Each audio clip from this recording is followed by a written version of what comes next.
നഗരത്തിൽ പലയിടത്തും വെള്ളം വന്നു തുടങ്ങിയെങ്കിലും മേലാറന്നൂർ ഉൾപ്പെടെയുള്ള ഈ പ്രദേശങ്ങളിൽ ഇപ്പോഴും പ്രതിസന്ധി തുടരുകയാണ്. വെള്ളം വരവേ ഇല്ല. ഒരാഴ്ചയായി ഫുൾ അവറില്ല. ഇപ്പൊ 6 ദിവസം കൊണ്ട് കിഴക്കേ വെള്ളം ഒട്ടും വെള്ളമേ ഇല്ല. വാടക വീട്ടിലാണ് ഉള്ളത്. അങ്ങനെയാകുമ്പോൾ വാടക കുറേ നമ്മൾ വെളിയിൽ വാങ്ങിക്കാൻ അത്രയ്ക്ക് നമുക്ക് പൈസയും ഇല്ല കയ്യിൽ. ഇവിടെയുള്ള ഏതാണ്ട് 300ഓളം വീടുകളിലാണ് പ്രതിസന്ധി ഇപ്പോഴും തുടരുന്നത്. അത് ലീക്ക് ആണെന്നാണ് ഇപ്പം നമുക്ക് മനസ്സിലാക്കാൻ വേണ്ടി കഴിഞ്ഞിട്ടുള്ളത്.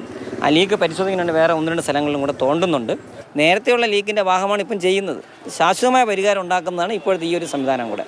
ഈ ചെറിയ വഴിയിലൂടെ ടാങ്കർ കടന്നു പോകില്ല, അതൊരു പ്രതിസന്ധിയാണ്. അതുകൊണ്ട് തന്നെ ആളുകൾ ഇവിടെ എത്തി പൊതു ടാപ്പിൽ നിന്ന് വെള്ളം ശേഖരിച്ച് അല്ലെങ്കിൽ ഇവിടെ എത്തുന്ന ടാങ്കറിൽ നിന്ന് വെള്ളം ശേഖരിച്ചാണ് വീട്ടിലേക്ക് കൊണ്ടുപോകുന്നത്.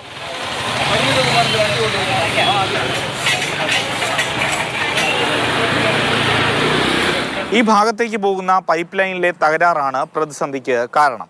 വാട്ടർ ഉദ്യോഗസ്ഥന്മാർ അടക്കമുള്ള ഉദ്യോഗസ്ഥന്മാരോട് വന്നിട്ടുണ്ട്.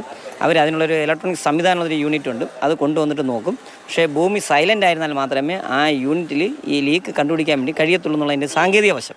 അങ്ങനെയാണെന്നുണ്ടെങ്കിൽ അല്പം സൈലൻ്റ് ആവുന്ന രാത്രിയിലാണ് സാധാരണ ഇത് നോക്കാറുള്ളത്. വിഷയത്തെക്കുറിച്ച് പഠിക്കാൻ മന്ത്രിയുടെ അധ്യക്ഷതയിൽ ഉന്നതതല യോഗം വിളിച്ചിട്ടുണ്ട്. ജല അതോറിറ്റിയും ആഭ്യന്തര അന്വേഷണം തുടങ്ങി. അന്വേഷണ റിപ്പോർട്ടിന്റെ അടിസ്ഥാനത്തിലായിരിക്കും തുടർ നടപടി.